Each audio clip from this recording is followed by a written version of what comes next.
Alhamdulillah, alhamdulillahirabbil alamin. Wassalatu wassalamu ala asrofil anbiya'i wal mursalin wa ala alihi washabihi ajmain.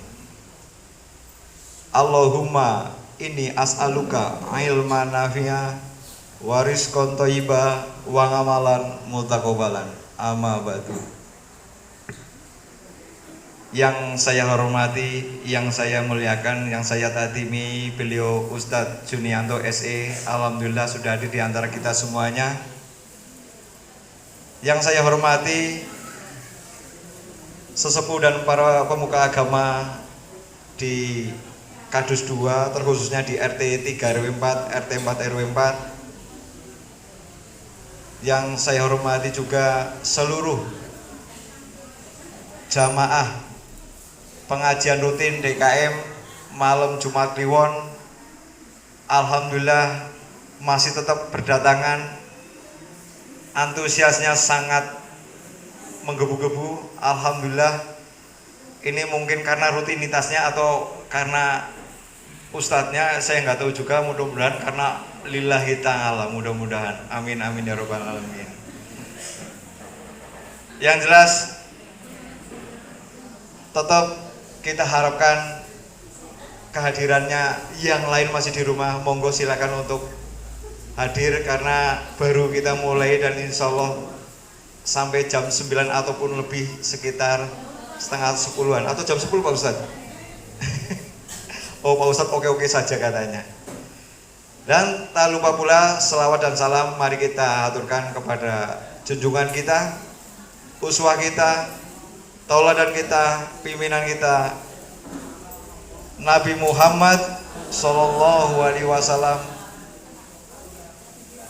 Semoga kita juga menjadi umat yang mendapatkan syafaatnya di yaumul qiyamah nanti. Amin amin ya rabbal alamin. Alhamdulillahirabbil alamin. Pengajian rutin di malam hari ini seperti biasa akan kita mulai dengan acara pertama, yaitu pembukaan. Yang kedua dilanjutkan acara inti, dan diteruskan acara lain-lain diselingi dengan pertanyaan-pertanyaan yang mungkin lebih menguatkan lagi ilmu-ilmu yang jenengan terima, lebih pasti dan lebih yakin bahwasanya jenengan mendapatkan ilmu yang bermanfaat. Dan yang terakhir penutup, dalam penutup nanti juga banyak informasi yang akan kita sampaikan terkait dengan pengajian ataupun yang lainnya. Mari pengajian malam hari ini kita buka dengan suratul Fatihah bersama. Sekali kita hantarkan. A'udzu billahi minasyaitonir rajim. Bismillahirrahmanirrahim. Alhamdulillahi rabbil alamin. Ar-Rahmanir-Rahim. Maliki yaumiddin. Iyyaka na'budu wa iyyaka nasta'in. Ihdinas siratal mustaqim. Siratal ladzina an'amta 'alaihim ghairil maghdubi 'alaihim waladdallin. Amin. Alhamdulillahirabbil alamin. Mudah-mudahan dengan suratul Fatihah kita diberi kelancaran, keberkahan dalam pengajian malam hari ini. Mudah-mudahan malam hari ini termasuk digolongkan majelis yang sangat mulia. Dan selanjutnya kita masuki acara inti. Silakan untuk mempersiapkan diri. Tempat duduk yang pertama, yang kedua, jajan-jajanannya atau minumannya silakan dipersiapkan. Yang belum silakan mengambil. Yang paling utama, siapkan hati dan pikiran. Karena apa? Dengan hati dan pikiran kita nggak ikhlas, insya Allah susah untuk menerimanya. Karena Ustadz kita sudah ikhlas untuk menyampaikan, makanya kita lebih seksama lagi untuk mempersiapkan diri untuk pengajian malam hari ini. Dan untuk acara inti kepada beliau Ustadz Junianto kami persilahkan.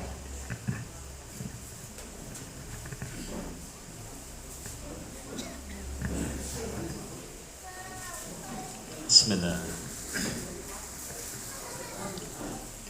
Assalamualaikum warahmatullahi wabarakatuh.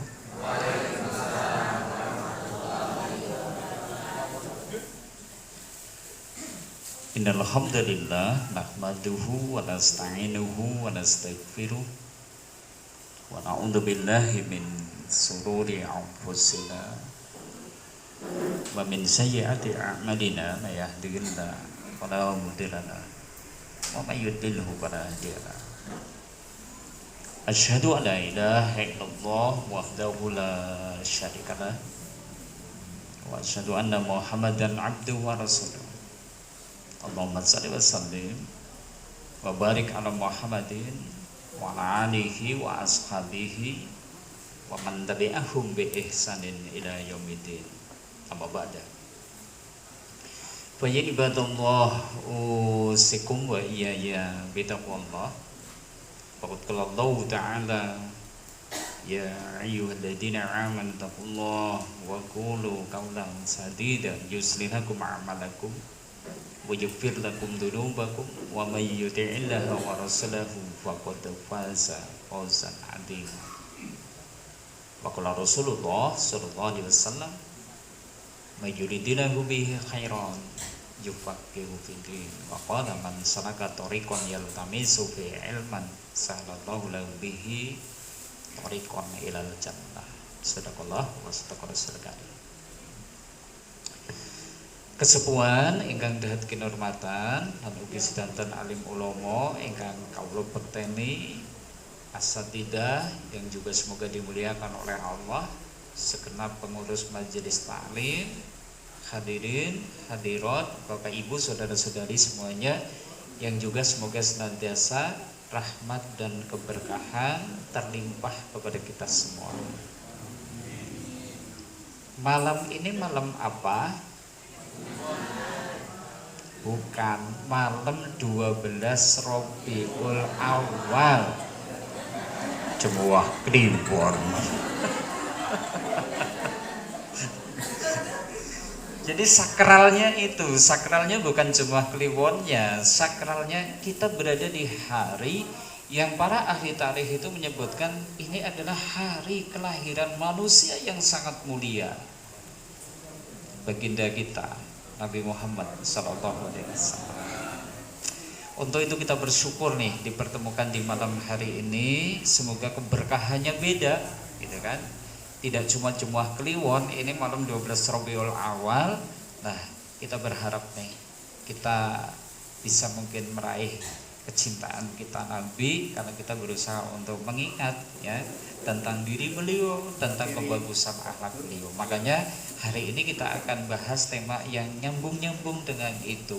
Sebenarnya bagaimana sih seorang muslim mewujudkan cintanya kepada Nabi Muhammad Sallallahu Alaihi Wasallam. Nanti wujud kecintaannya itu seperti apa? Karena kita berharap nih dengan kecintaan yang benar, kelak kita berhak dapat syafaatnya. Ibaratnya kita itu mungkin dosanya pirang-pirang sundul langit segedene bumi, kok ditolong sama Nabi, sudah mesti ketulungan. Nah kalau ketulungan ya sudah, insya Allah kita dimudahkan dalam perjalanan kita menuju ke surga. Nah tapi hari ini yang bisa kita lakukan apa? Ayo kita buktikan dulu nih kecintaan kita kepada Nabi. Nah wujudnya seperti apa? Apakah memperingati hari kelahirannya itu cukup disebut sebagai cinta? Nah nanti kita akan coba bahas bersama ya.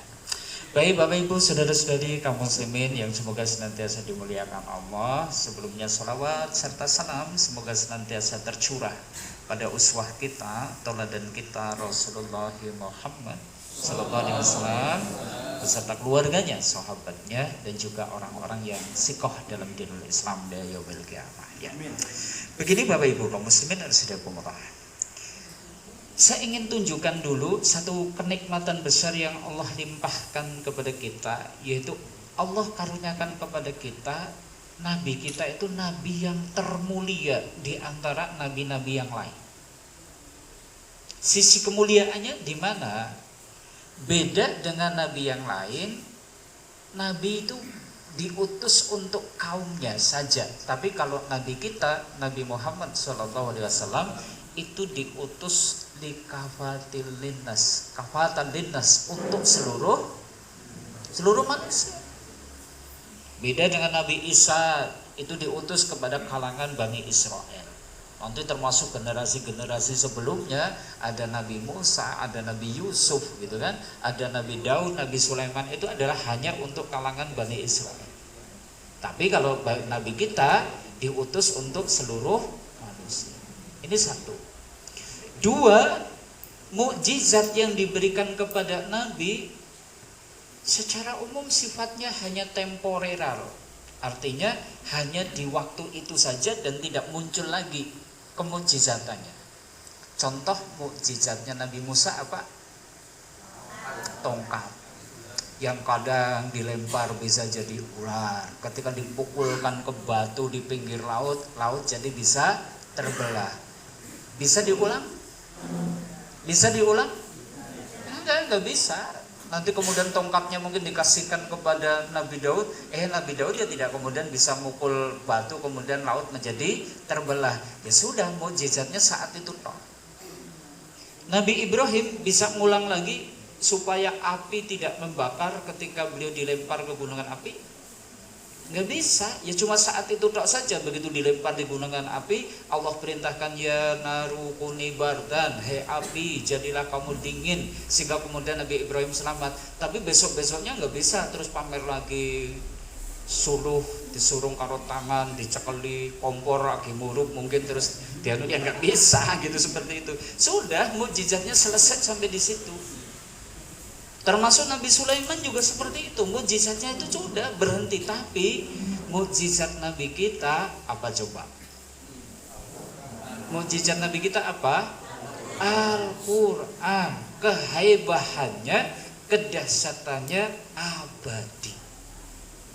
Jadi zaman dulu itu sebuah mukjizat, zaman berikutnya mukjizat, hari ini Al-Quran adalah mukjizat, sampai hari kiamat Al-Quran juga mukjizat, dari sisi ilmiahnya, dari sisi bahasanya, dari sisi kandungan yang ada di dalamnya. Maka ini menunjukkan spesialnya Nabi kita, Nabi Muhammad SAW. Termasuk Nabi kita itu Nabi yang sampai kepada derajat Khalilullah. Napa? Artinya napa? Kekasihnya Allah. Hanya ada dua manusia ini yang sampai kepada derajat kekasihnya Allah, yaitu siapa? Nabi Ibrahim alaihissalam dan Nabi kita Nabi Muhammad SAW. Oh, berarti Nabi kita Nabi yang sangat mulia. Kita beruntung banget ya. Kita dikasih nikmat, dikaruniai oleh Allah Nabi yang termulia. Termasuk hanya Nabi kita tuh yang disifati oleh Allah di dalam Al-Quran bil mu'minina raufur rahim.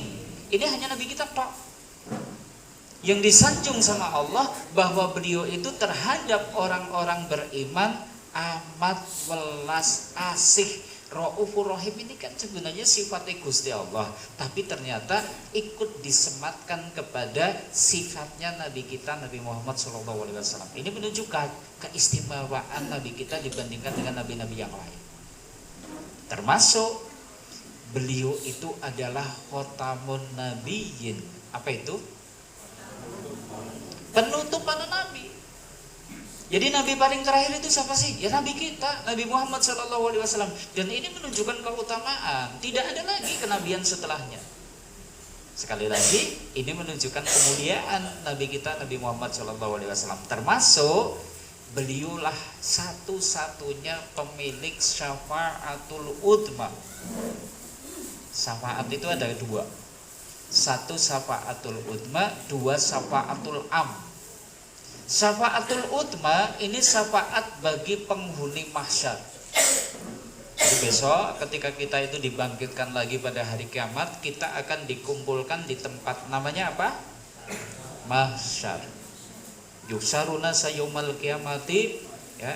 Besok manusia itu akan dikumpulkan pada hari kiamat fil ardil baydo, di bumi tanah yang berwarna putih, datar, sudah tidak ada pulau, tidak ada benua, pokoknya jadi satu dataran.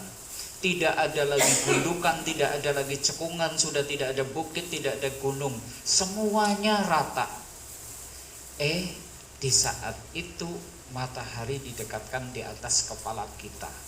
Hari itu tidak ada naungan kecuali orang yang mendapatkan naungan dari Allah Ta'ala saja.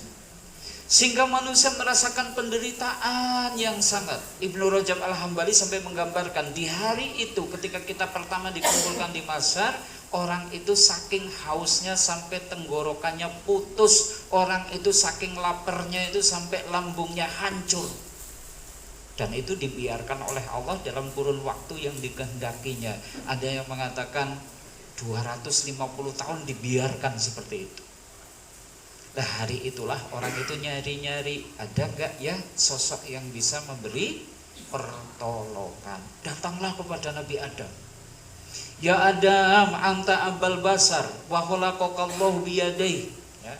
Wa amarul malaikata ayasjudulak, wa nafahu min ruhi. Wahai Adam, engkau itu bapak moyangnya manusia, diciptakan oleh Allah langsung dengan tangannya.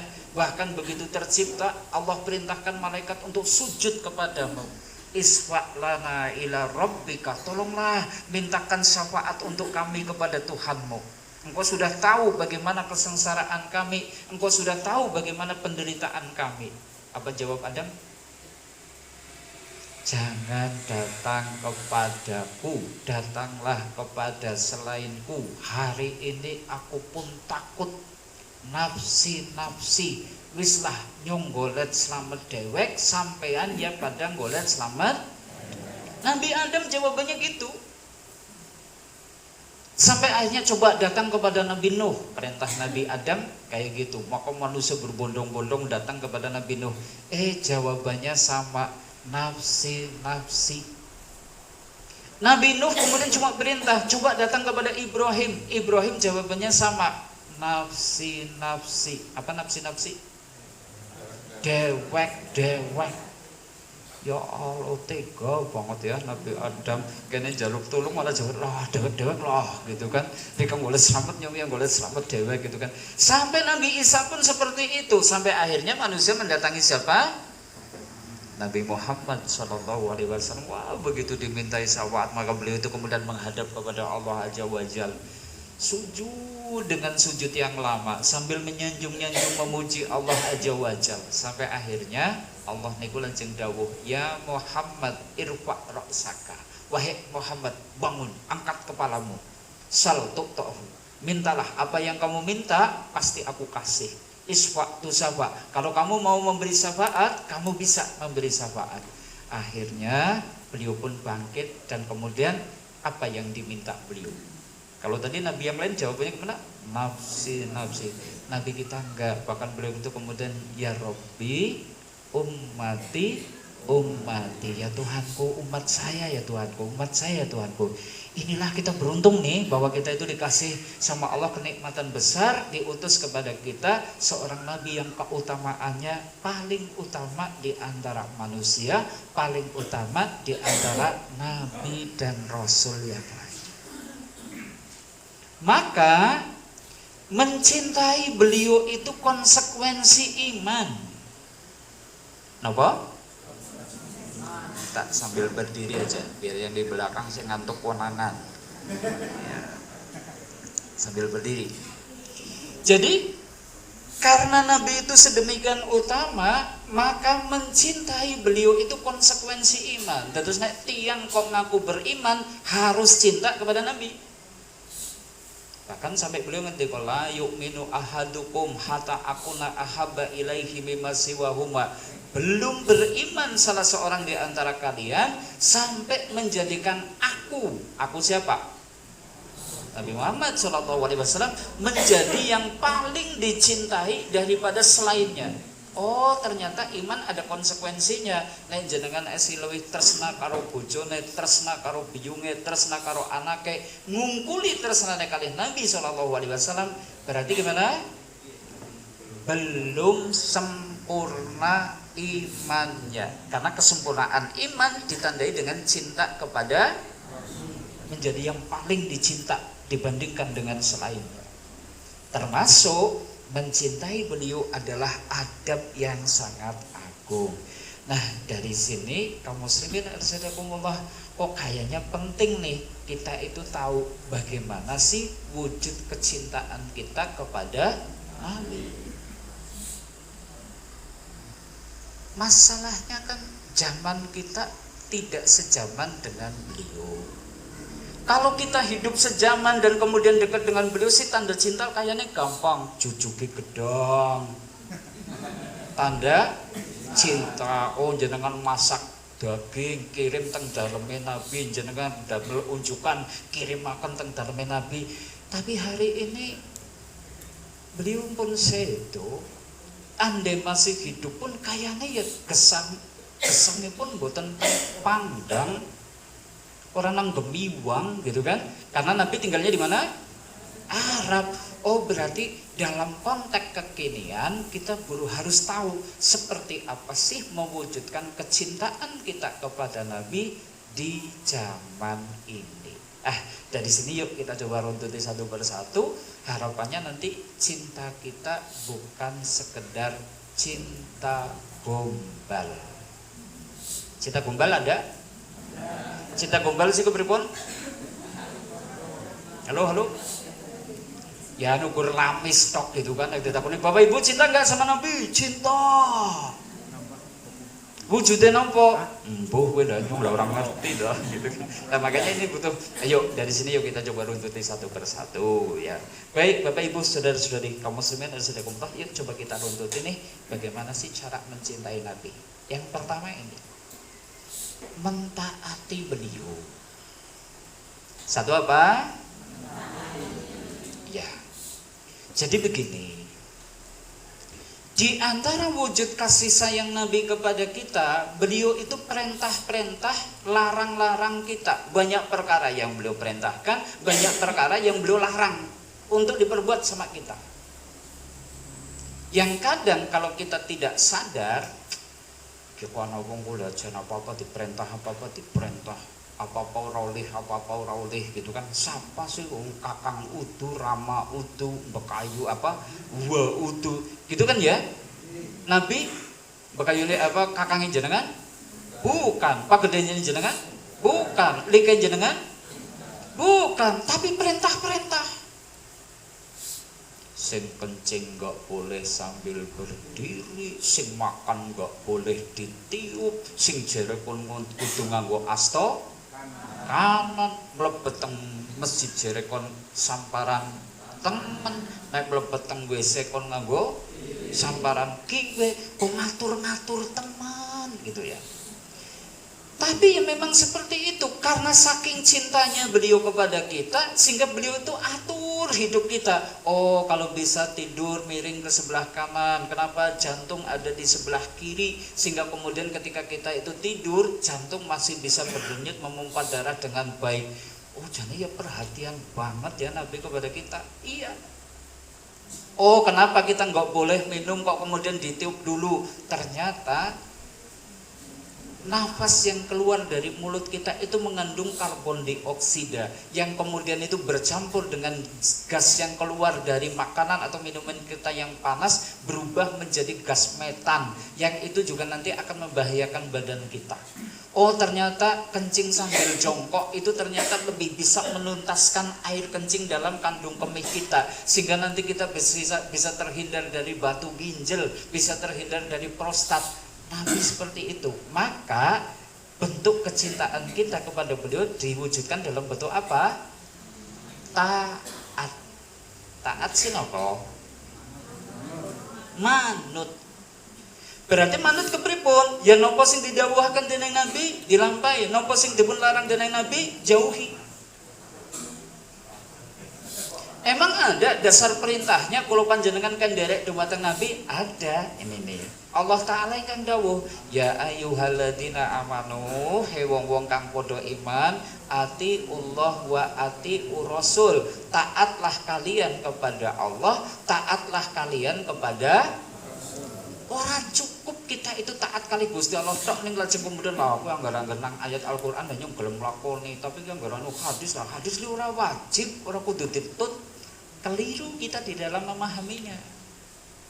Bahkan ya ada ayat yang menarik untuk kita cermati bersama nih. Ini kebalikannya. Kita baca ya. Falyahdharil ladzina yukhalifuna an amrihi an tusibahum fitnah aw yusibahum adzabun alim. Maka hendaknya orang-orang yang berani melanggar perintah Rasul takutlah. Terus saya tentiang kok rengkel bin ngeyel alias kejem. Apa? Nabi perintah-perintah dawuh-dawuh niki-niki jenengan ngeyel, malah menerjang, malah melanggar. Nabi melarang kita berbuat ini, berbuat itu, kita kok berani menerjang, melanggar. Takutlah. Ayat ini Allah Ta'ala mengatakan ya, wadiyo gitu kan. Kalau berani melanggar perintah Rasul, apa yang akan didapat? Antusibahum fitnah au yusibahum adzabun alim. Hati-hati, nanti kalian akan terkena fitnah bencana atau kelak akan terkena siksa yang pedih. Oh, berarti jane kita itu wajib taat ya? Iya. Kalau enggak, kalau ngeyel gimana? Ada dua konsekuensi. Ngeyel dengan perintah Nabi. Konsekuensi satunya apa? Antusibahum fitnah, akan ditimpa cobaan. Besok di akhiratnya bisa terkena adzabun alim, siksa yang pedih. Contoh, ini saya contohkan. Kemarin kayaknya sempat kita kaji nih di Masjid Al-Falah.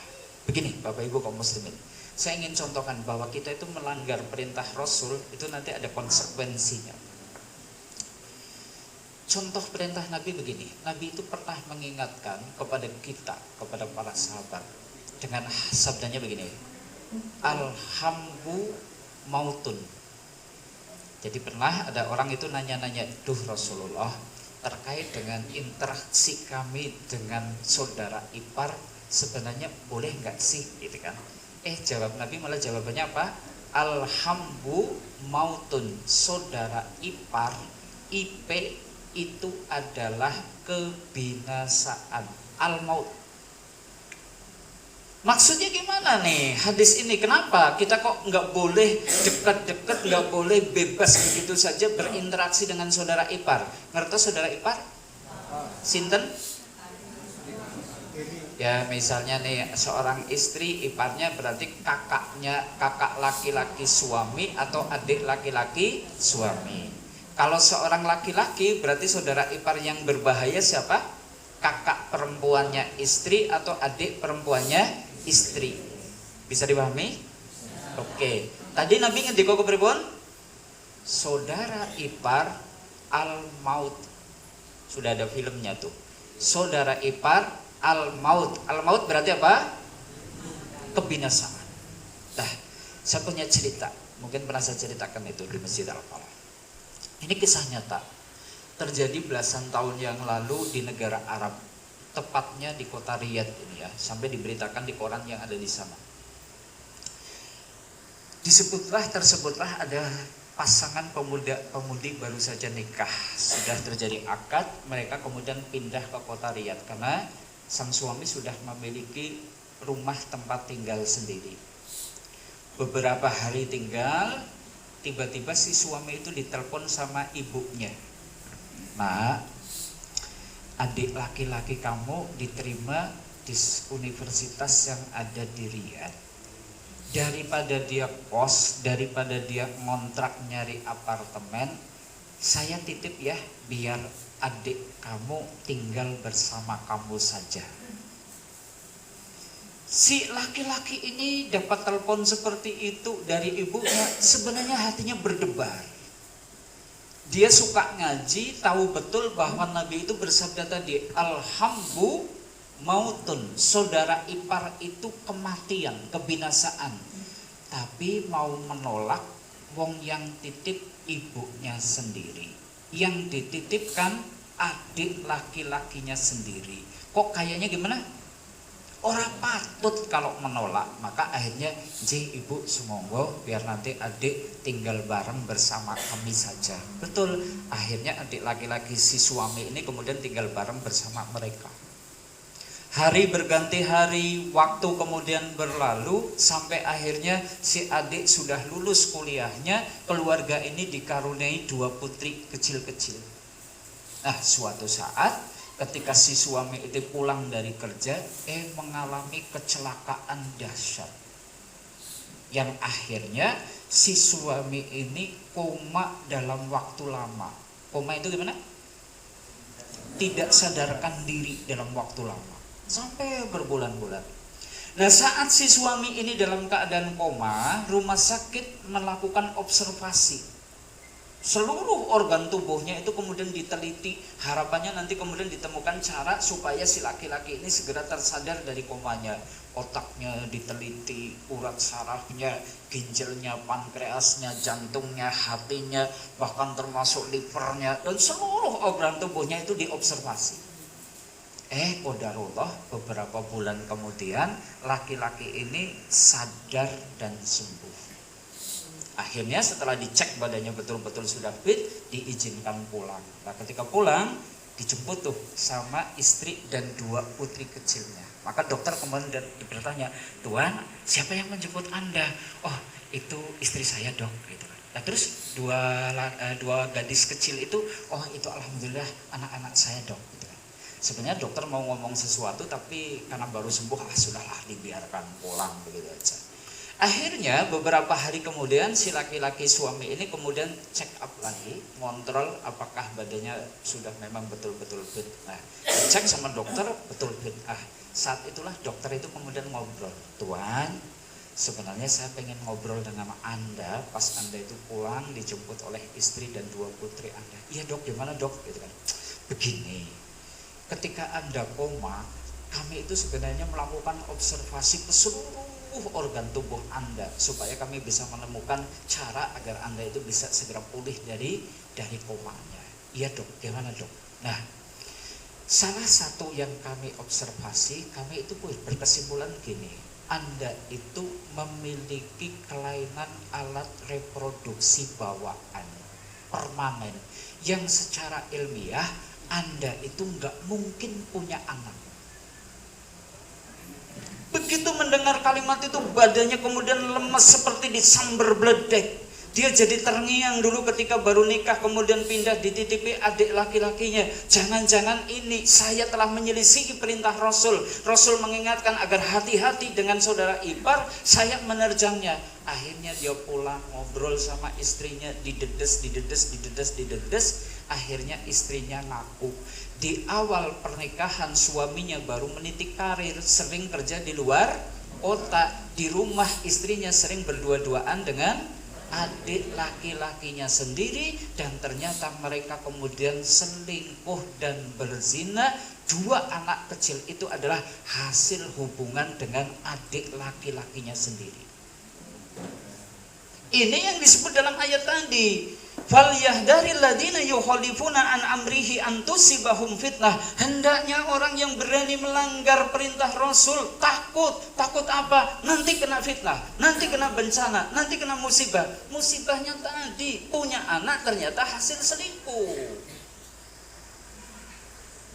Atau setidaknya nanti di akhirat akan mendapatkan siksa yang pedih. Di dunianya saja sudah ada dampaknya. Oh, artinya sebenarnya kita itu memang mesti taat dengan apapun yang menjadi perintah Rasul. Supaya apa? Supaya kita selamat.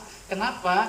Karena apa yang diperintah Rasul kepada kita pasti sesuatu yang bermanfaat bagi kita. Sebaliknya apa yang dilarang oleh Rasul pasti sesuatu yang buruk bagi kita. Contoh lagi nih, contoh yang kekinian. Nabi itu melarang kita itu ikhtilat. Napa? Ikhtilat. Napa? Ki mongko karo dapal nang kok dadine ngajine ki ngaji oleh apa? Ki kok jebulan istilah ikhtilat gitu. Apa kuwi ilat apa? Ikhtilat itu campur baur laki-laki berinteraksi dengan perempuan tidak ada batasan. Itu namanya ikhtilat. Bisa terjadi di kantor, bisa terjadi di tempat-tempat umum dan seterusnya. Interaksi yang tidak ada batasan. Dan ini di dalam syariat Islam, Nabi melarangnya. Nah, emangnya apa sih dampak buruknya? Oke, contoh nih ya. Ini kadang, mohon maaf. Di kantor-kantor kan rata-rata gitu, interaksi laki-laki dan perempuan kayaknya nggak ada batas. Kadang naik kumpul lagi bapak-bapak, ibu-ibu di kantor itu lagi ngumpul, deleweh sing cokmat dan saru. Halo. Betul? Betul. Coba sekarang nih, kalau ternyata interaksinya terlalu intens dekat itu tadi. Ada seorang pegawai misalnya, karyawan. Nang omah bojone slembrat, ora tau jungkatan, nganggo daster bolong, mambune bawang brambang, omongane yen madan kasar maneh. Diperintah bojone kon gawe kopi pe jawabane apa? Dewek. Gitu kan. Bojone sing nang omah seperti itu. Temen di kantornya dandane moblong, ambune wangi, tutur katanya lembut banget. Mas, arep gawe kopi sisan apa? Dia mumpung lagi cafe break tinggal wekna kopi. Padahal nang omah bojone kepripun anggar njaluk tinggal wekna kopi? Gawe dewek. Kayane ana sing pancen kaya kuwi dadine apal. Halo, ada ibu-ibu yang kayak gitu? Alah apa iya? Begitu. Nah, karena di kantor ternyata teman sekantornya sudah tampilannya rapi, bau harum, tutur katanya santun, suwe-suwe kepripun? Kesengsem. Suwe-suwe, Dek yuk kantin bareng yuk. Kantin, awal-awalnya sih kantin, makan bareng. Suwe-suwe golet kantine madan adoh nganti tekan Baturaden, nganti tekan Bandungan. Oh ngerti Bandungan mana nggih Bandungan? Kayaknya Ustadz wis tahu. tahu liwat gitu kan. Oh, ternyata ada dampaknya, terjerumus kepada perselingkuhan gara-gara apa? Tadi kembali suka melanggar perintah Rasul itu suruh hati-hati, jangan gampang ikhtilat. Hubungan laki-laki dan perempuan itu bolehlah, silahkan berinteraksi, tapi ada batasnya, ada normanya, ada uger-ugernya, tidak bebas begitu saja. Lah kok berani melanggar perintah Rasul? Ya siap-siap kita akan mendapatkan fitnah. Contohnya gitu. Lah nanti hal-hal yang lain juga sama yang tadi kami sampaikan. Jenengan kok ngeyel dipun dawuhi kan buang air kecil, dodok aja karo ngadeg nang jualan tur wae gitu dan seterusnya. Suwe-suwe terkena batu ginjal. Oh jenengan nguncuk ora kena ditiup ngeyel bae wahu. Oh ternyata nanti dampaknya mungkin asam urat dan seterusnya. Nabi seperti itu. Makanya kewajiban kita gimana? Taat. Siap? Oke, ini yang pertama ya. Jadi wujud kecintaan kita kepada Nabi apa? Taatlah, patuhlah. Nopo sing dipun dawuhaken lampai, nopo sing dipun awis tebihi. Lah wong kuwi hukumnya ora wajib dan seterusnya. Ya, apa yang beliau perintahkan pasti sesuatu yang mendatangkan kemaslahatan bagi kita, gitu kan. Oke, ini yang pertama. Sekarang yang kedua nih. Bagaimana sih wujud kecintaan kita kepada beliau? Yang kedua ini, senantiasa membenarkan sabdanya. Membenarkan itu maksudnya kepripun? Percaya. Apa? Percaya. Oke. Apapun sing dipun ngendikaaken dening Nabi, jika memang hadis riwayat tentang itu adalah sahih, kewajiban kita gimana? membenarkannya. Kenapa? Karena sabda beliau itu kebenaran. Wa ma yantiqu anil hawa, yang beliau pangandikaaken niku bukan dari hawa nafsunya. In huwa illa wahyu yuha, itu wahyu.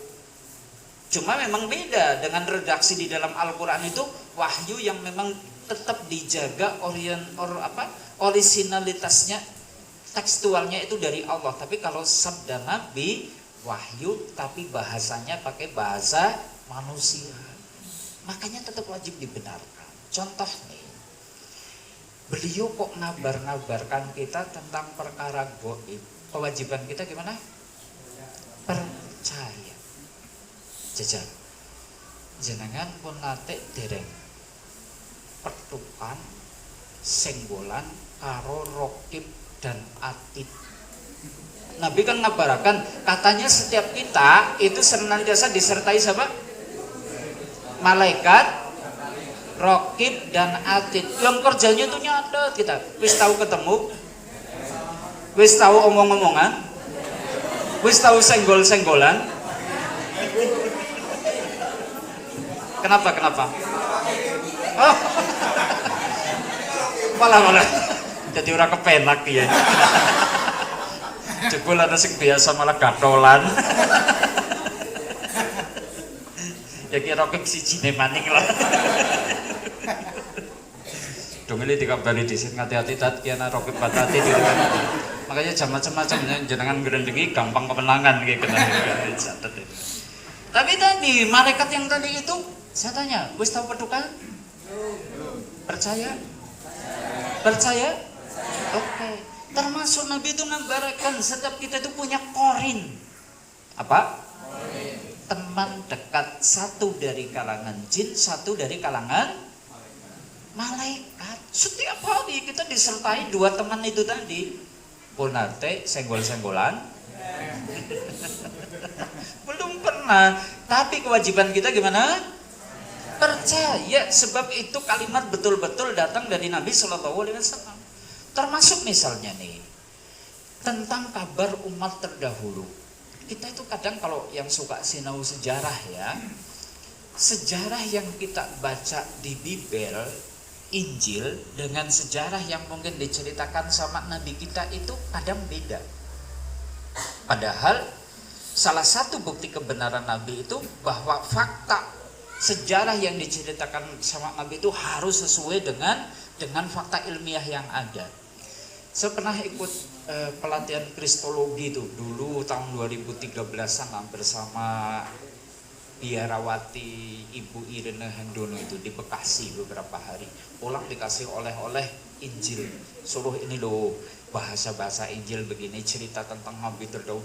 Bahasanya sejarah para nabi terdahulu di Injil itu jan norak banget Pak, joroknya pol-polan. Sing jenenge Nabi Nuh itu berhubungan badan dengan anaknya sendiri diceritakan di situ dan seterusnya. Ini kan naudzubillah, Nabi diceritakan seperti itu. Nah kemudian Nabi kita punya cerita dengan versi yang berbeda. Siapa yang harus kita percayai? Cerita siapa yang harus kita percayai? Cerita yang disampaikan oleh Nabi kita, seperti itu. Termasuk diantaranya tentang kehidupan akhirat. Nabi itu mengabarkan kepada kita, al-qabru imma raudhatun min riyadil jannah wa hufratun min hufarin nar. Kubur itu bisa menjadi satu di antara taman-tamannya surga, tapi bisa juga menjadi jurang-jurangnya neraka. Saya tanya, punate melampah tang kuburan? Punate enggak ana kuburan dikeduk apa ya nang kuwi ana taman-tamane surga, apa kuwi ana jurang-jurange neraka? Ada? Enggak bisa kita temukan. Bahkan mungkin diselesepakan HP sing ana videone disetel jajal kita keduk maten jero dileboni HP kon merekam apa iyalah ana taman-tamannya surga. Enggak ada. Tapi karena kita itu mendengar Nabi ngendika kados niku, kewajiban kita gimana? Percaya. Termasuk besok itu konon itu ada jembatan yang dibentangkan di atas jahanam yang setipis rambut setajam pedang. Dawane jere 15.000 tahun perjalanan. Yang setipis rambut setajam pedang itu juga konon ditempatkan di tempat yang gelap gulita. Apa na wong sing yang liwat? Wong enggane nyabrang kali blimbing wote nganggo pring loro bekon nyabrang anu kayane pada kepleset. Ini tadi gimana? Jembatan setipis rambut setajam pedang, panjangnya 15.000 tahun perjalanan. Masuk akal? Masuk akal? Percaya? Kenapa percaya? Kenapa percaya? Karena disampaikan oleh orang yang terpercaya, yaitu siapa? Nabi Muhammad SAW. Jadi etikanya seperti itu, termasuk tentang perkara-perkara yang kadang tidak logis. Kewajiban kita gimana? Percaya. Contoh nih, mungkin pernah saya ceritakan juga. Peristiwa Isra Mi'raj. Di waktu itu ada orang yang sore masih berada di Masjidil Haram, pagi-pagi kok cerita nyomang bengi wis tekan Masjid Al-Aqsa yang ada di Palestina. Orang satu kota Mekah itu guyu kabeh orang nanasin percaya. Kenapa? Kenapa? Karena perjalanan dari Masjidil Haram ke Masjid Al-Aqsa pada waktu itu naik onta naik kuda itu butuh 1 bulan perjalanan. Ini ada orang yang sore masih di Mekah, pagi kok cerita nyomong bengi wis tekan Masjid Al-Aqsa. Semuanya ngetawain, bahkan kalau mah do bos. Sampai akhirnya mereka tuh ngetes kepada Abu Bakar As-Siddiq, datangin, Abu Bakar. Kayaknya sih nyeluk-nyeluk kan wong Banyumasan kan kayak gitu, ngene nyeluk Abu Bakar.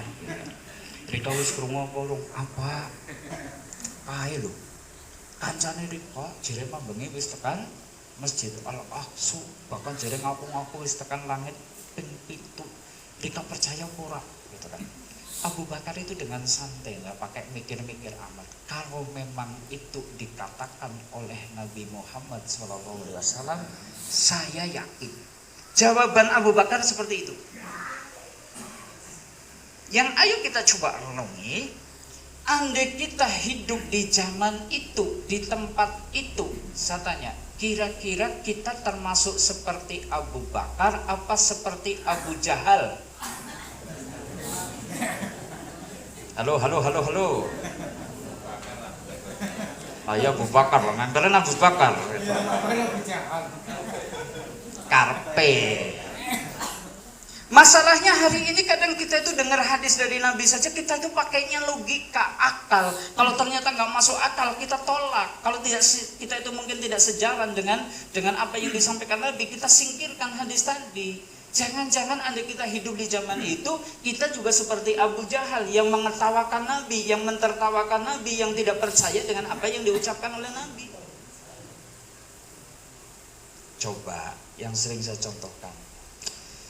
Nabi itu pernah bersabda begini. Jika kita bikin kopi larang maning. Nembe sesripitan. Seripit. Ngerti-ngerti laler mencrok cepluk ke kopi kita. Kata Nabi gimana? Lalatnya suruh diderpakan sisan celup, terus dibuang, terus kopine ini.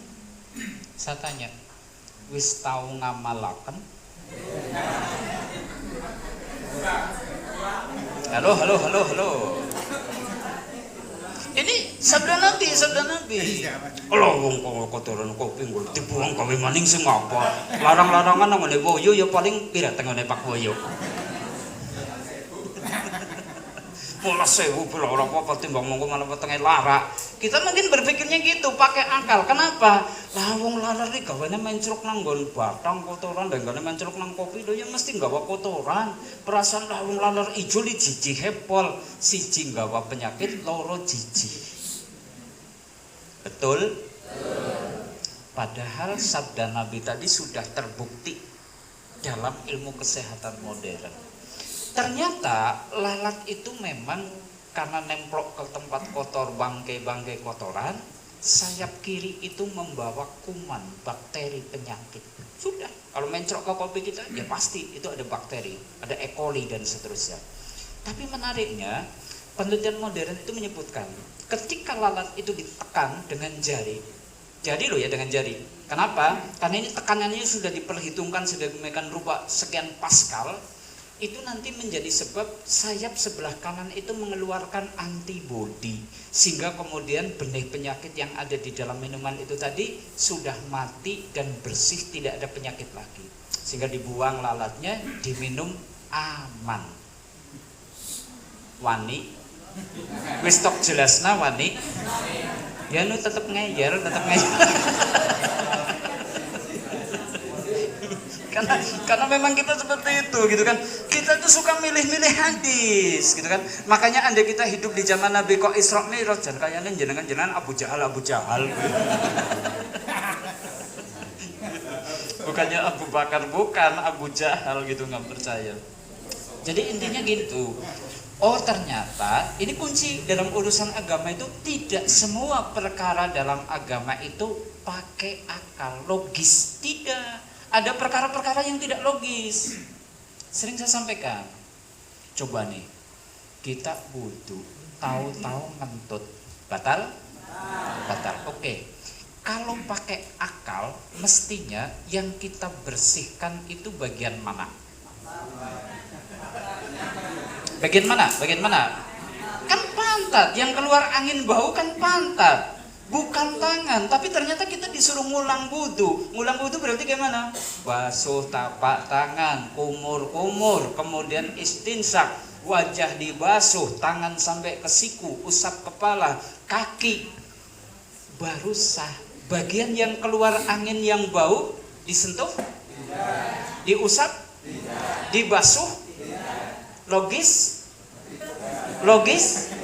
Tidak logis. Ya memang agama seperti itu. Ada urusan yang memang kita itu harus manut dengan Nabi. Gak bisa pakai akal. Contoh lagi. Mungkin sudah saya ceritakan tentang mashul khuf. Itu kalau dalam pembahasan fikih pasti menjadi pembahasan juga. Mengusap sepatu. Ada pembahasan gitu. Maksudnya begini. Ketika orang melakukan perjalanan jauh gitu ya, pas pakai sepatu itu kok sudah dalam keadaan wudu, itu sepanjang perjalanan sampai 3 hari sepatu tidak dilepas itu boleh, cukup diusap sepatunya. Jadi wudu kita usap sepatunya. Nah sekarang ini kita bahas, kalau pakai akal, yang diusap itu sepatu bagian atas atau telapak sepatu. Kalau pakai akal, yang kotor mana? Mestinya yang kotor mana? Telapak. Tapi enggak, fikihnya itu cukup mengusap punggung sepatu. Logis? Logis? Tidak logis. Tapi agama seperti itu. Agama itu seperti itu. Tidak semua urusan agama harus masuk akal. Maka kewajiban kita seperti itu. Oh, kita cinta kepada Nabi, benarkan apa yang menjadi sabdanya. Ini yang kedua. Bisa dipahami? Oke, kaum muslimin arsadakumullah. Sekarang yang ketiga nih. Termasuk bukti kecintaan kita kepada Nabi adalah beribadah dengan mengikuti tuntunannya. Ittiba. Napa? Bahasa Jawane derek.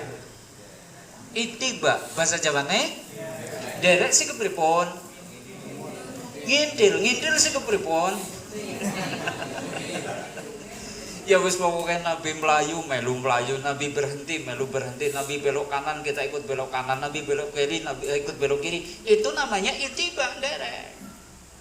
Kalau urusan ibadahnya seperti itu, ibadah itu tadi nggak bisa dilogikakan. Contoh, coba kalau mau pakai logika, kenapa sih sholat subuh 2 rakaat, maghrib 3 rakaat, sementara duhur, asar, isya 4? Saya tanya, kenapa? Kenapa? Ya orang ngerti, ya pancen nggak bisa kita ketahui, nggak bisa kita pahami. Nek pakai akal, pakai logika, jane kudune subuh patang rokangat ke hawane kan age anyes dadi nek salate patang rokangat awake madan anget dah angger isa rom rokangat bae wong anu wis ngantuk men cepet rampung gari turu itu kalau pakai akal. Tapi karena urusan ibadah itu kita tidak pernah tahu pokoknya Allah niku dawuh salat subuh 2 rakaat maghrib 3 rakaat kewajiban kita gimana derek enggaknya dimodifikasi lah ya mungkin kita modifikasi ki anggar musim-musim kayak kan musim anyes dibalik belah subuh patang rakaat ki mongko anggar isya men ora kewengen men ora katuk ya digawe 2 rakaat boleh dimodifikasi? Enggak boleh. Termasuk berbagai ibadah-ibadah itu enggak perlu. Kata Ibnu Mas'ud, apa-apa yang bisa mendekatkan ke surga sudah diajarkan sama Nabi SAW. Apa-apa yang bisa menjauhkan dari neraka sudah diajarkan oleh Nabi SAW. Kita sudah tidak perlu lagi gawe ada-ada. Ini yang dimaksud apa? Ittiba. Ini yang ketiga. Sekarang yang keempat. Termasuk bukti kecintaan kita kepada Nabi, kita berusaha menghidupkan sunnah-sunnahnya dalam keseharian. Adab makan Nabi dawuhe kepripun? Pakai tangan kanan, dahulukan yang dekat, kalau panas tunggu sampai agak adem dan seterusnya.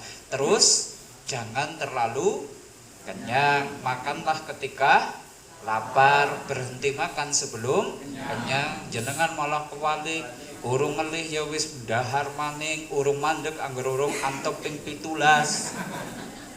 Ada dampak buruknya enggak kalau ngeyel kayak gitu? Ada. Orang yang terbiasa perutnya itu dijejeli kenyang belum saatnya lapar itu sudah makan. Lama kelamaan pankreas kita itu kesel. Pankreas itu kerjanya apa? Merubah glukosa yang ada di dalam lambung berubah jadi energi atau jadi sel. Ketika pankreas sudah tidak mampu lagi menghasilkan insulin yang merubah gula menjadi tenaga, efeknya diabetes. Karena lu terbiasa gimana? Dahare orang nganggo aturan. Makanya latihan gitu. Berarti kesunahan itu adalah demi kebaikan kita. Iya. Termasuk itu ada berpakaian. Nabi menganjurkan kalau pakai baju dahulukan tangan kanan. Ingat, ada kasiyatun ariyatun, berpakaian tapi telanjang. Ya harus dihindari. Kepripun berpakaian tapi telanjang? Berpakaian tapi telanjang anu kepripun? 4 jenis. 1, kurang bahan.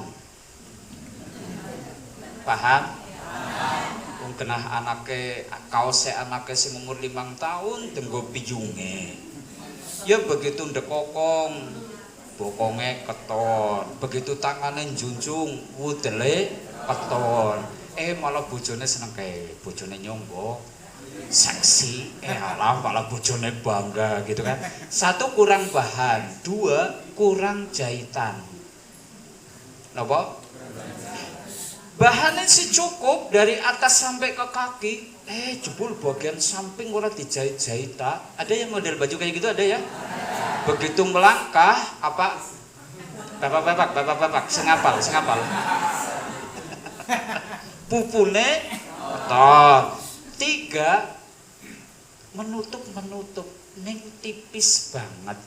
Sehingga jerone ijo apa abang bisa keton. Itu juga berpakaian tapi telanjang. Yang keempat, kandel ning metet. Ngertos bapak-bapak. Kayaknya apal banget bapak-bapak, apal banget. Saya jadi teringat dengan ceramahnya Pak Dewangsum itu. Beliau itu cerita gitu. Siki wong lanang senengnya anggar wong wadon nganggo pakaian sunnah. Ujarku pakaian sunnah kan jilbaban dan seterusnya. Jebul dipakaryo apal banget. Napa Mbah? Sunnah pakaian sing kepripun, Mbah? Tanya sama Mbah. Yo ngarep nyebutna jen ora tega-tega. Jadi gitu. itu pakaian yang adiyatun mudiyatun. Makanya itu tadi, yuk cobalah kita itu menghidupkan sunnah. Adab makan, adab berpakaian, buang air, saat adab tidur, adab berpakaian, maaf, adab pergaulan, adab jual beli dan seterusnya. Insya Allah hidup kita itu akan mendapatkan kenyamanan, menghidupkan sunnah Nabi. Itu adalah wujud kecintaan. Oke, kita lanjutkan yang kelima. Termasuk wujud kecintaan kita kepada Nabi ini, mencintai orang-orang yang dicintai oleh Nabi kita. Coba kalau boleh saya tanya, kira-kira yang dicintai sama beliau itu siapa? Nabi yang dicintai sama Nabi Muhammad SAW itu siapa? Ranking satu dulu ya, keluarganya lah pasti.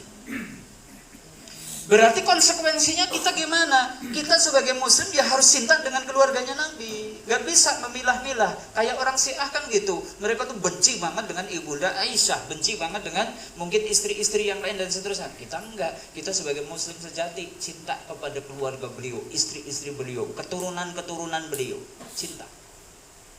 Hari ini ada keturunan beliau? Hari ini ada keturunan-keturunan Nabi? Ada. Itu para habib-habib itu kan memang duriahnya Nabi. Kalau disusur-susur itu nanti akan ketemu, oh ternyata dulunya itu adalah cucu dari Ali bin Abi Thalib dan seterusnya gitu kan. Para habib. Soal ada di antara mereka yang karakternya, sikapnya, perilakunya kita tidak setuju, itu oknum. Tapi secara umum sebagai muslim harus cinta dengan keluarga Nabi. Yang dicintai Nabi kedua para sahabatnya, kemudian tadi zuriyahnya, kemudian siapa? Nabi itu cinta banget dengan umatnya. Umatnya itu siapa? Kita.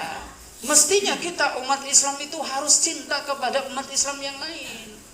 Ini wujud kecintaan kita kepada Nabi. Maka kita sebagai muslim nggak peduli tuh. Ini ada muslim bajunya abang kayak kuning kayak hijau kayak biru kayak, kalau muslim mereka siapa? Saudara. Kita cinta. Makanya kemarin ketika ada bentrok berdarah ormas ini dengan ormas itu, ya Allah sedih.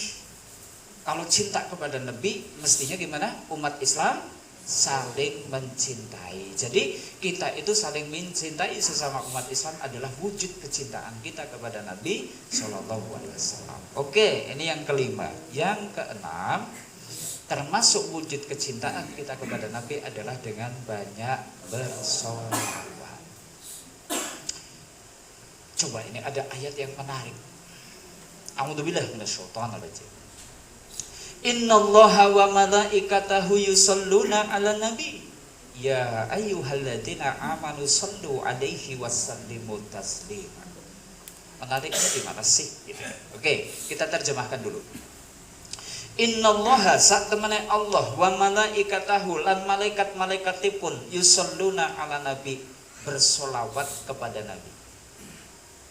Begitu memberikan khobar, ini penggalan ayat ini adalah khobar, informasi. Baru kemudian ada kalimat perintah. Ya ayyuhalladzina amanu, he wong-wong kang podo iman, sallu alaihi, maka bersolawatlah kalian kepadanya, wasallimu taslima, dan sampaikan salam penghormatan kepadanya. Ada yang menarik. Hanya solawat yang sebelum Allah perintah, Allah itu juga bersolawat dulu. Perintah yang lain kan enggak. Kita diperintah sholat, tidak kemudian Allah sholat, kemudian kita diperintah sholat. Kita diperintah puasa, tidak kemudian dikabari Allah dan malaikat berpuasa, wahai orang beriman berpuasalah. Enggak. Tapi khusus untuk sholawat, ini menunjukkan keutamaan amal yang satu ini. Sebelum kita diperintah bersolawat, Allah sudah bersolawat dulu. Innallaha wa malaikatahu yusholluna 'alan nabi, sesungguhnya Allah dan malaikat-malaikatnya bersolawat kepada Nabi. Baru kita diperintah, he wong-wong kang padha iman, bersolawatlah dan ucapkan salam penghormatan kepadanya. Ini berarti satu perintah yang gimana? Sebenarnya sangat ditekankan untuk dilakukan. Nah sekarang saya tunjukkan, ada momen di mana kita itu diperintah untuk bersolawat. Setidaknya ada di 13 tempat ini, 13 tempat. Satu, saat tasyahud awal dan tasyahud akhir dalam sholat. Kapan? Kapan? Kepripun waosane? Allahumma sholli ala Muhammad wa ala ali Muhammad dan seterusnya. Baik tasyahud awal maupun tasyahud dua setelah adzan atau antara adzan dan iqomah. Begitu kita itu dengar suara adzan, kita jawab suaranya, selesai muadzin mengumandangkan adzan, kita gimana? Kita gimana? Berdoa, Allahumma robba hadhihi da'wati tammah wa sholatul qa'imah dan seterusnya. Tambah tuh, Allahumma sholli wa sallim wa barik ala Muhammad. Silahkan, itu dianjurkan, tambahi dengan bersolawat kepada Nabi. Kemudian hari Jumat mulai malamnya seperti saat ini, kita dianjurkan banyak bersolawat sampai besok di siang harinya, sampai nanti ba'da asar dianjurkan perbanyak solawat. Mau solawat ishil silahkan, solawat fatih silahkan, solawat mungkin Jibril silahkan, atau solawat Ibrahimiyah silahkan. Silahkan, solawat lafadznya itu banyak, silahkan. Tapi perbanyak solawat. Termasuk sebenarnya tiap pagi dan petang ada kesunahan, setidaknya kita 10 kali bersolawat pagi, 10 kali bersolawat di sore hari. Kemudian ketika berkumpul di majelis atau majelis ilmu maupun majelis umum, harus ada bacaan solawat. Kalau enggak, kita tertolak. Ya, kita tuh amalnya itu menjadi keburukan, penyesalan besok pada hari kiamat. Nah, makanya kan tadi setiap kita itu mungkin mengawali kajian pasti diingatkan dengan apa? Wassalatu wassalamu ala Rasulillah sallallahu alaihi wasallam. Cukup syukur perbanyak solawat dalam saat sholat. Bukan berarti kemudian monggo Bapak Ibu solawatan rumin, tidak harus seperti itu. Tapi di majelis itu disuarakan kalimat solawat, harus. Kemudian ketika menyebut nama atau gelar Nabi, maka mestinya kita itu kemudian menjawabnya sallallahu. Kata Nabi kan gitu, abholun nas, sebahil-bahil manusia itu mendukir tu indahu falam nusalli alayya. Siapa yang disebut namaku di hadapannya kok tidak mau bersolawat kepadaku, itu sebahil-bahil menungsa. Berarti ada orang kok menyebut kata Muhammad, jenengan menang baik sebahil-bahil manusia. Berarti harusnya gimana? Muhammad sallallahu alaihi wasallam. Termasuk awal dan akhir doa harus dengan sholawat. Kalau enggak, doa kita tidak naik ke langit. Makanya kan ada urutannya. Satu, nek dongane ngalem-ngalem disit kalih Gusti Allah. Berarti dengan apa? Dengan apa? Pujian. Alhamdulillahirabbil alamin, hamdana imin dan seterusnya, itu pujian. Kalau lanjutkan dengan apa? Sholawat. Allahumma sholli wa sallim wa barik ala Muhammad. Nanti sudah nyuwun pada rampung tongane wa sallallahu ala nabiyyina Muhammad, sholawat lagi kepada beliau. Nah, itu adab di dalam berdoa supaya doa kita mustajab.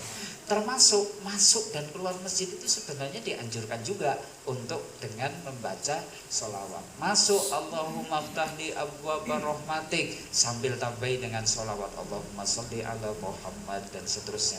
Nanti keluar seperti itu. Termasuk kapan nih kita dianjurkan bersolawat? Saat takbir kedua dalam sholat jenazah.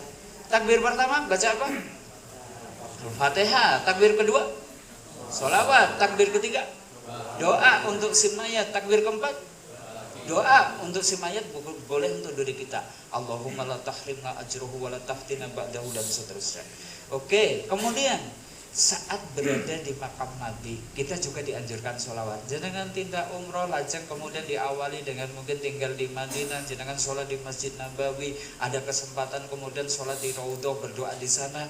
Nanti kemudian kita keluar jalan ke sebelah kiri, langsung kita ketemu dengan makam Nabi. Di saat itu kita dianjurkan banyak bersolawat.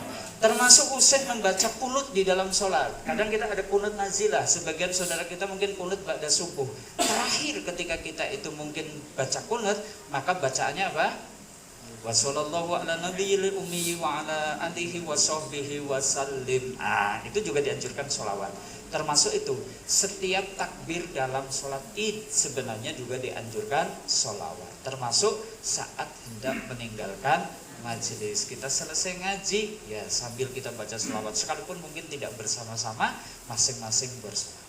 Ini kaum muslimin. Terakhir, yang ketujuh, termasuk wujud kecintaan kita kepada beliau, jangan berlebihan dalam mendudukkan beliau. Orang Yahudi dilaknat karena mereka menganggap Uzair itu anaknya Allah. Uzair itu apa? Salah satu nabinya Bani Israel. Orang Nasrani itu dilaknat karena menganggap Isa itu adalah putranya Allah. Berlebihan? Kita bersahadatnya kalimatnya gimana ketika kita baca syahadat? Coba. Syahadat tauhid dulu. Gimana? Asyhadu an la ilaha illallah. Terus wa asyhadu anna Muhammadan abduhu wa rasuluh. Abduhu berarti status nabi itu sekalipun mulia banget, dia tetap hamba. Berarti ada perkara-perkara yang tidak boleh nih ditetapkan kepada Nabi, itu ada yang nggak boleh. Nabi pesan begini, ya ayuhan nas qulu bi qaulikum, wahai manusia, ucapkanlah dengan ucapan yang wajar-wajar saja, yang biasa kalian ucapkan. Wala yastahwiyanakumus syaitan, jangan sampai kalian itu dijebak sama setan.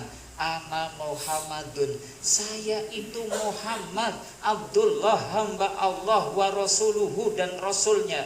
Artinya apa? Beliau yang aku hamba, tidak lebih dari itu. Ma uhibbu an tarfa'uni fawqa manzilati allati anzalani Allahu azza wa jalla. Saya tidak suka kalau kalian mendudukanku lebih dari apa yang Allah dudukkan kepadaku.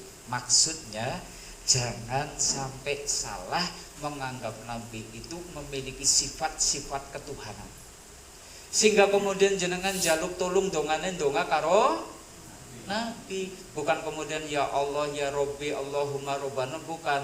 Ya Rasulullah, kula kepengin dagange laris. Ya Rasulullah, kula nyuwun benjing dipun paringi syafaat. Boleh? Boleh? Enggak boleh, Pak. Doa itu ya hanya kepada Allah. Minta itu kepada Allah. Termasuk sumpah juga seperti itu, tidak boleh. Demi Allah, demi Rasulullah, enggak boleh. Cukup sumpah itu demi, karena nanti demi Allah, demi Rasulullah berarti telah menyejajarkan Rasul itu dengan Allah dalam sisi apa? Keagungan. Itu tidak. Nah, hari ini kadang ada di antara umat Islam yang mungkin maunya memuliakan beliau, tapi justru malah jadi berlebihan. Nah, inilah kaum muslimin 1-7 bukti kecintaan kita kepada Nabi. Saya runtutkan dulu ya satu persatu supaya nanti jadi terkristalkan ingatan kita. 1, wujud kecintaan Nabi dengan apa? Mentaatinya. Kalau tidak, ngeyel, hati-hati kena fitnah. 2, membenarkan sabdanya, artinya kita percaya. 3, beribadah dengan mengikuti tuntunannya. 4, menghidupkan sunnah-sunnahnya dalam berbagai aktivitas harian kita. 5, mencintai orang-orang yang dicintainya, keluarganya, sahabatnya, duriyahnya, umatnya, dan seterusnya. 6, banyak bersolawat. Nah, tadi ada 13 tempat nih di mana kita dianjurkan bersolawat. 7, tidak berlebih-lebihan di dalam mendudukannya. Oke, inilah kaum muslimin kaji kita. Semoga kecintaan kita kepada Nabi tidak hanya dengan memperingati hari lahirnya tok, gitu kan? Hari kelahirannya diperingati, tapi ternyata kita tidak kemudian taat kepadanya, bahkan mungkin kita tidak mau menghidupkan sunnah-sunnahnya. Cinta kita hanya cinta gombal kalau seperti itu ya. Ini dulu nih, katanya sampai jam 12, makanya saya kembalikan ke Pak Rohman ini. Nanti sisanya biar Pak Rohman yang ngisi maksudnya gitu. Silahkan, wallahu a'lam bishawab.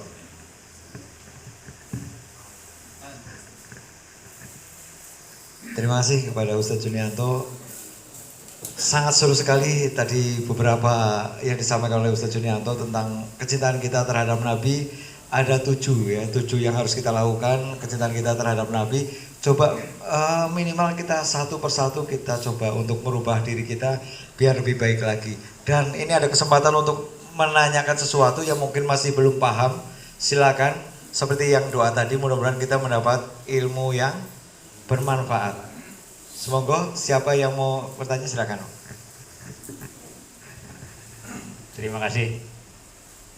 Pak Ustadz, saya mau tanya tentang sholawat. Saat ini kan sedang marak sholawat yang digelar di tempat-tempat terbuka lah, secara rame-rame istilahnya itu. Apakah itu termasuk salah satu yang dianjurkan selain yang 13 itu tadi? Terima kasih. Ya baik, alhamdulillah, salatu wassalamu ala Rasulullah, la haula wala quwata illa billah. Kita akan coba fahami tadi perintah Allah bahwa kita disuruh bersolawat kepada Nabi. Maka kita dudukkan, solawat itu kalau nengok dari kapan kita melakukannya ada dua jenis. Satu, solawat yang sifatnya mutlak. Mutlak itu artinya kita ucapkan, kita baca di mana saja, kapan saja. Tidak ada ikatan waktu. Itu namanya mutlak. Ada sholawat muqayyad. Nah yang muqayyad ini karena memang secara khusus ada anjurannya. Ini muqayyad. Artinya kalau kita tengok dari dua jenis tadi, hari ini yang mungkin marak ya, Gemiwang bersolawat, Kutawuluh bersolawat, Banjarnegara bersolawat. Biasanya ada tata cara khusus ya, nanti kemudian dibuat panggung besar dan secara umum sebenarnya iya bagian daripada mengupayakan banyak sholawat. Nah soal kok kemudian ternyata dalam kegiatan itu ada eksesnya, ekses yang mungkin dalam tanda kutip kadang ada unsur negatifnya.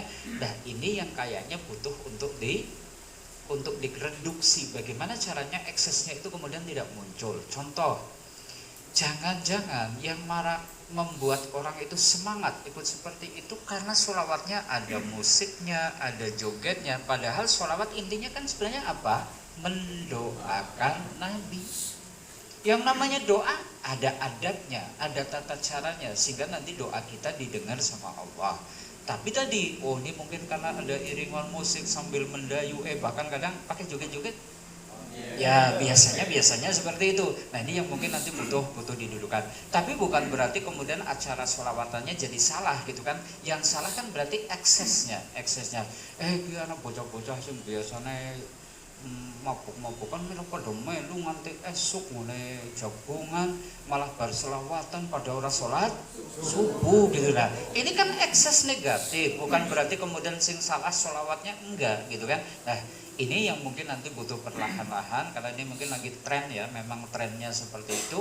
Ada sisi baiknya sih, memang ada sisi baik, kita akui sing preman-preman dan pada kemudian nekana selawatan ya praying ngene dadi preman ya terus pada makat gitu dan seterusnya. Sing biasanya beda-beda ora beda-beda iki wis pokoke selawatan.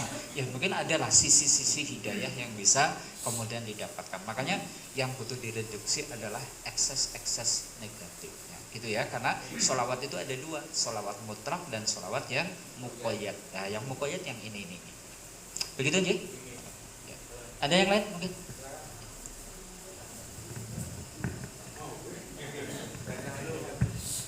Assalamualaikum warahmatullahi wabarakatuh.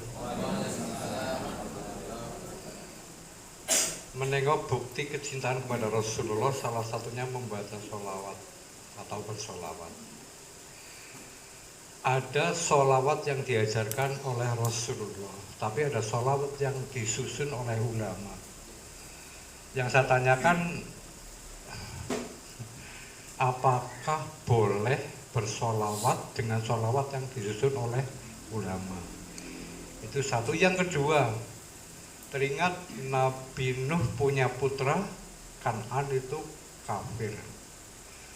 Kemudian zuriyah Rasulullah Sallallahu Alaihi Wasallam, saya tidak tahu apa soleh semua, apa ada yang tidak. Nah, yang saya tanyakan bagaimana cara mencintai zuriyah Rasulullah kalau memang ada yang tidak soleh. Terima kasih. Assalamualaikum warahmatullahi wabarakatuh. Baik, alhamdulillah wassalatu wassalamu ala Rasulillah la haula wala quwwata illa billah. Betul ya, lafadz sholawat itu ada lafadz sholawat yang memang maksur, diriwayatkan dari Nabi. Contohnya ya sholawat yang ada dalam sholat, itu kan sholawat apa namanya? Ibrahimiyah. Gimana sholawat Ibrahimiyah? Allahumma sholli ala Muhammad kama sholaita ala Ibrahim wa ala ali Ibrahim innaka hamidum majid, dan seterusnya. Intinya itu. Kemudian ada sholawat yang bikinan para ulama-ulama, baik ulama terdahulu maupun ulama kontemporer. Contoh yang mungkin lagi viral juga tuh, sholawat ishil. Ada yang hafal? Gimana? Allahumma sholli ala sayyidina Muhammad wa ashilid dolimin bidolimin wa akhrijna min bainihim salimin wa ala alihi wa sahbihi ajmain. Itu buatan Imam Ja'far As-Shadiq, cucunya Nabi SAW. Apakah boleh kita itu bersolawat dengan solawat-solawat bukan buatan Nabi? Boleh banget. Sama seperti doa. Doa itu tidak harus semuanya maksur dari Nabi. Kalau dibatasin seperti itu, kita kesusahan. Gitu kan? Coba nih, misal jenengan kepengen utangnya lunas, jajal, tungannya kepripun? Tuhannya kepripun? Lah ya pokoknya Allahumma utang lunas gitu kan, seperti itu. Boleh? Boleh, nggak jadi masalah. Kenapa? Lebih nurut diajarkan Nabi berarti bid'ah dong ngasih kados niku. Enggak, doa itu lafadznya silahkan. Yang penting tidak ada unsur kesyirikan. Dan nanti ada beberapa lafadz yang mungkin lafadz sholawat yang nanti ulama mungkin menganggapnya oh ini ada unsur syirik. Kenapa? Karena terlalu mengagungkan Nabi, seakan-akan Nabilah yang mengabulkan doa, Nabilah yang kemudian melepas ikatan kesusahan kita, Nabilah yang melepangkan rezeki kita. Nah ini yang salah. Tapi kalau lafadz-lafadz sholawat yang bagus itu juga diperkenankan. Kalau tadi sholawat isim, sholawat Jibril gimana? Sallallahu ala Muhammad. Nah itu kan Sallallahu alaihi wasallam. Itu sholawat Jibril. Ada keburukan di dalamnya? Nggak ada. Bagus. Termasuk sholawat Fatih dan seterusnya, silahkan gitu kan. Makanya sebelum membaca sholawat coba difahami dulu kandungannya. Sebagaimana doa boleh yang maksur, boleh yang kita bahasa kita sendiri. Doa pakai bahasa Gemiwang boleh? Bahasa Gemiwang sih kepripun? gitu kan, mau bahasa Sunda, mau bahasa Inggris gitu dan seterusnya boleh. Berarti kan tidak sesuai dengan yang dicontohkan Nabi. Nah, sholawat juga seperti itu gitu. Jadi silahkan dipilih, mungkin ada sholawat dari para ulama yang bagus dipakai untuk sholawat juga bagus, mungkin bisa menjadi pembuka doa atau penutup doa gitu ya. Oke, kemudian yang kedua tadi gimana? Oke, mencintai dzurriyyah Rasul itu adalah salah satu adab. Nggak mungkin nih kita cinta kepada Nabi, di sisi lain kita benci, tidak suka dengan keturunan Nabi. Cuma kita garis bawahi, kecintaan kepada dzurriyyah Nabi itu sifatnya adalah general. Gimana? General, global. Wis pokoknya kula niku tresna semua keturunan Nabi. Dah kemudian kok takyin itu berarti kemudian kita itu siji-sijine. Nah itu butuh kemudian didudukkan. Lah kayak jere ngakune Habib ning gondrong, omongane kasar, kelakuannya ya kayaknya anarkis. Gimana nih cintanya? Cinta kita adalah dengan memberikan nasihat kepadanya. Karena orang yang memberi nasihat itu tanda cinta. Betul? Jenengan duwe tangga anu jenengan jeleh banget karo wong kuwe. Saya tanya, enggane tanggane jenengan sing dijelehi kok arep keplarak tiba, jenengan menasehati enggak? Menasihati enggak? Orang mesti jurna boy mudar sisan, kepelarak sisan gitu. Kan gitu karena tidak cinta, tapi yang cinta, yuk hati-hati yuk lah, aja lewat ngono mbok kepelarak, kayak gitu enggak? Jadi kalau ada orang kok masih aruh-aruh, berarti anu kepripun? Anu cinta. Jadi jangan aja salah prasangka riko lho usil banget nyuwar priwet ngendi kok urusane nyong. Wong nyong dari saking tresene mbok mereka itu kejengkang nang kono kok gitu kan dan seterusnya. Jadi sama dengan duriah Nabi kok ada yang mungkin adabnya enggak bagus, akidahnya enggak lurus. Kita umat Islam fardu kifayah menasehatinya dengan cara yang santun dan seterusnya. Kebetulan sajalah kalau duriah Nabi di tempat kita itu punya struktur. Kalau di negara lain kan sebenarnya enggak. Anak saya punya teman yang dari Malaysia, ya jane yo keturunan Nabi. Yo ora terus ndadakan tangane dicium ngetulna napa? Banyu tul terus diujuk jeremen berkah. Ya enggak, ya biasa-biasa bae padahal keturunan Nabi. Di Mesir juga banyak Habib-habib, tapi ya tidak seperti di sini ndadak disubah-subah banget dan seterusnya. Enggak lah. Kita cinta kepada mereka semua secara general. Adapun kalau ada yang ternyata dari sisi sikap, perilaku, akhlak kurang bagus, ya kita mestinya menasehatinya. Begitu mungkin Bapak. Ada yang lain? Terus wong niku. Ana sing nang ati kaya kowe gitu loh maksudnya genong wong iki takon wae. Ada yang lain? Ada yang lain? Cukup? Oke. Jika sudah cukup, alhamdulillah nih. Ini sekali lagi, ini malam apa? Malam apa? Malam 12 Rabiul Awal, malam Jumat Kliwon, boy. Gitu ya. Kita berharap nih majelis kita malam hari ini lebih berkah karena kita berusaha mengenang sosok yang sedemikian mulia. Nah, tidak cuma diperingati hari kelahirannya, tapi yuk kesunahan-kesunahannya kita hidupkan dalam kehidupan kita sehari-hari. Insya Allah mulia di dunia, besok di akhirat kita berhak dengan syafaatnya. Amin ya robbal alamin. Doa dulu. Ya, mari kita doa bersama demi keberkahan kita, keluarga kita dan negeri kita. Liridho ilallahi ta'ala. Al-Fatihah. A'udzubillahi minasyaitonir rajim. Bismillahirrahmanirrahim. Alhamdulillahirabbil alamin. Arrahmanir rahim. Maliki yaumiddin. Iyyaka na'budu wa iyyaka nasta'in. Ihdinas siratal mustaqim. Siratal ladzina an'amta 'alaihim ghairil maghdubi 'alaihim waladdallin. Amin. Alhamdulillahirabbil alamin, hamdan na'imin, hamdan syakirin, hamdan yu'afi ni'amahu wa yukafi mazidah. Allahumma shalli wa sallim wa barik ala Muhammadin wa ala alihi wa sahbihi ajma'in. Allahumma ighfir lil muslimina wal muslimat wal mu'minina wal mu'minat al ahya'i minhum wal amwat innaka sami'un qaribun mujibud da'wat ya qadiyal hajat.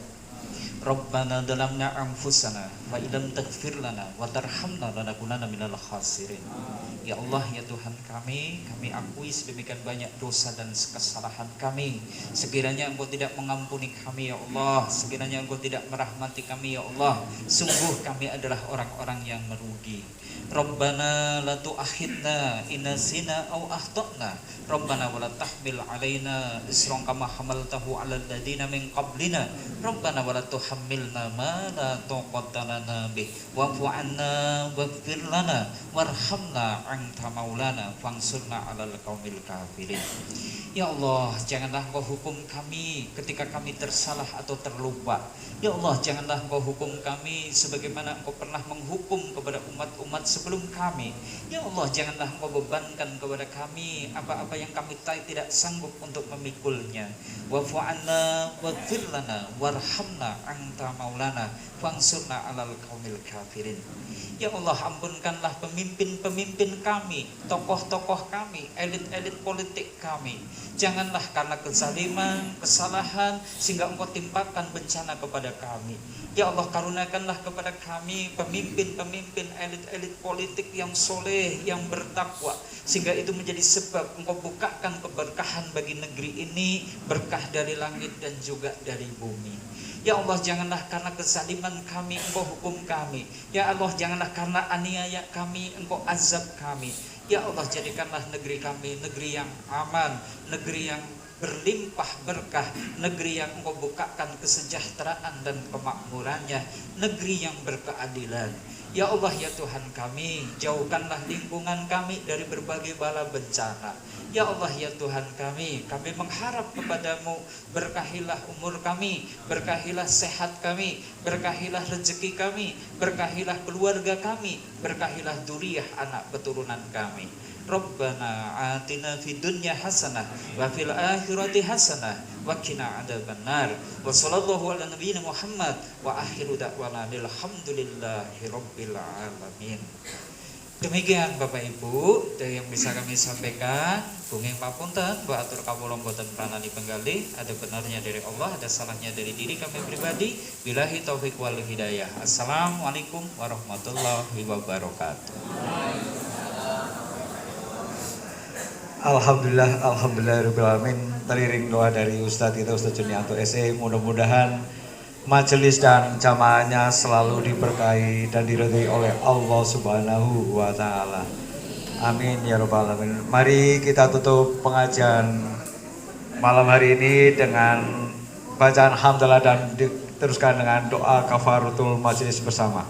Alhamdulillahirabbil alamin. Subhanakallahumma wa bihamdika ashhadu an la ilaha illa anta astaghfiruka wa atubu ilaik.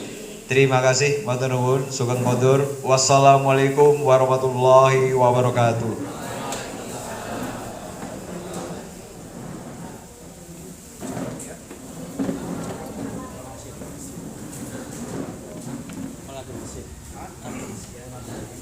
Bilang menit.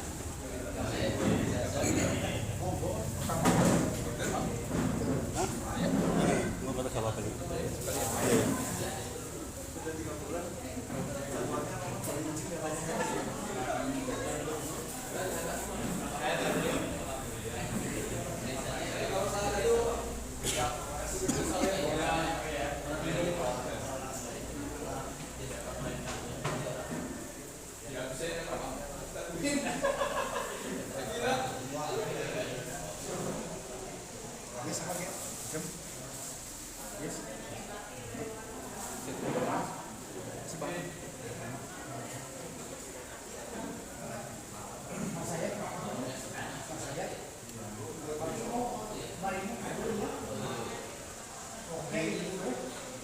Oke.